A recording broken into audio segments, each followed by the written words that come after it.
दोस्तों नमस्कार, मैं हूं संजीत कुमार और आपने देखना शुरू कर दिया है बिहार टीचर पॉइंट। दोस्तों, बिहार में टेट नहीं होगा। जी हाँ, तो क्या बिहार के बच्चे बिना टेट के शिक्षक बन जाएंगे? जी हाँ, चलिए आज हम आपको बहुत बड़ा अपडेट दे रहे हैं और जो बिहार में शिक्षक बनना चाहते हैं उनके लिए ये वीडियो बहुत ही महत्वपूर्ण होने वाला है।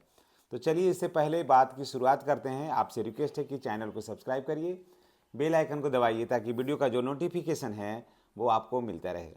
दोस्तों, जैसा कि आपको पता है कि बिहार में या बिहार से बाहर कहीं भी शिक्षक पात्रता परीक्षा पास करना अति आवश्यक है। अगर आपने डीएलएड कर रखा है या फिर आपने बीएड कर रखा है तो सिर्फ बीएड या डीएलएड करने से नौकरी नहीं होगी, या फिर बीएड या डीएलएड करके आप बीपीएससी के जो एग्ज़ाम होता है शिक्षकों के लिए उसमें आप नहीं बैठ सकते हैं। उसके लिए पहले आपको एक एंट्रेंस एग्जामिनेशन देना होगा, यानी कि शिक्षक पात्रता परीक्षा देना अनिवार्य है। जैसा कि कोर्ट ने भी कहा है कि 2011 के बाद जितने भी शिक्षक हैं या बनेंगे या बनने वाले हैं, जो अपने मन में शिक्षक बनने का सपना सजा रखे हैं, उनके लिए शिक्षक पात्रता परीक्षा पास होना नितांत आवश्यक है। आप भी जान रहे हैं।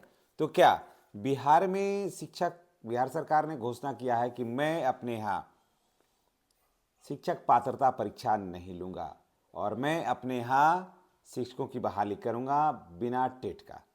तो क्या बिहार के विद्यालयों में बिना टेट का शिक्षकों की बहाली होगी?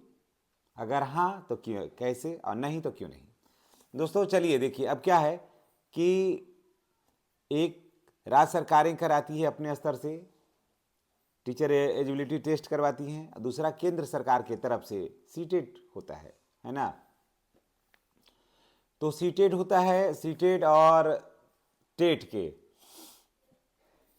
सब्जेक्ट में या सिलेबस में बहुत अंतर होता है। देखिए, सीटेट जो होता है सीबीएसई बोर्ड के आधार पर होता है, उसी के आधार पर उसका क्वेश्चन रहता है, वही उसका पैटर्न होता है।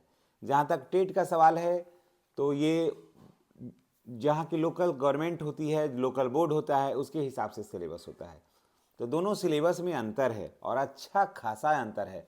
कोई ये कहेगा कि दोनों का सिलेबस एक है तो ये गरम रॉड को पकड़ के कह दे कि हाथ नहीं जल रहा है, ठीक वैसे ही है। सीटेट का सिलेबस टेट के सिलेबस से, जैसे बिहार की ही मैं बात कर लूँ या यूपी की मैं बात कर लेता हूँ, तो उससे वास्ट होता है। सीटेट में का क्वेश्चन का स्टैंडर्ड है वो हाई रहता है, और टेट का जैसे बिहार वगैरह की बात कर लूँ तो एक सामान्य स्तर का होता है। जो बच्चे आप देखे होंगे कि सीटेट 3 साल 4 साल पढ़ करके भी पास नहीं कर पाते हैं, वो स्टेट का एग्ज़ाम होता है तो एक बार में पास कर जाते हैं। वो एक ही बार में देते हैं और अच्छा खासा नंबर आता है उनको। आखिर क्यों? क्योंकि सिलेबस बहुत आसान होता है। तो ऐसी स्थिति में जो बच्चे फेल हो रहे हैं या पास नहीं कर रहे हैं या नंबर बहुत कम आ रहा है, तो उनके लिए बहुत ही चिंता की बात है कि जब राज्य सरकार क्लियर कह दी कि अब हम टेट नहीं लेंगे, यानी टीचर एलिजिबिलिटी टेस्ट नहीं लेंगे, और उसके बाद हम उनके यहाँ वैकेंसियाँ भी होगी, यानी बिहार में वैकेंसियाँ भी होगी, तो ऐसे में क्या करना चाहिए कैंडिडेट को? देखिए, कैंडिडेट को तब फिर आपके पास एक ही विकल्प बचता है कि आप सीटेट की तैयारी करें। जी हाँ, और राज्य सरकार ने साफ कहा है कि हम सीटेट का एग्ज़ाम जब हर वर्ष होता ही है, साल में 2 बार भी होता है, तो हम टेट के एग्ज़ाम हम क्यों लें, और जो सीटेट करके आएंगे उन्हीं से तो हमें शिक्षक मिल जाता है, तो अब हमें टेट करवाने की ज़रूरत क्या है? तो दोस्तों, अब जितने भी बिहार के लोग हैं उनको अब टेट का अगर मनसा बना रखा था कि अब इंतज़ार करिए कहीं आ जाए, तो अब आने वाला नहीं है। और अब जो राज्य सरकारें हैं वो चाहती है कि अब हम टेट नहीं लें और डायरेक्ट हम सीटेट से ही लाएं और सीटेट के माध्यम से ही हम शिक्षक का सिलेक्शन करें। तो ये आपके लिए बहुत बड़ी जानकारी है और अब आपको मात्र सीटेट पर ही डिपेंड रहना होगा। इसलिए जो शिक्षक बनना चाहते हैं, जिनका एग्ज़ाम बार बार नहीं निकल रहा है, या फिर मन में ये लगा होगा कि हम टेट कर लेंगे, तो अब टेट का मन से बात को निकाल दीजिए।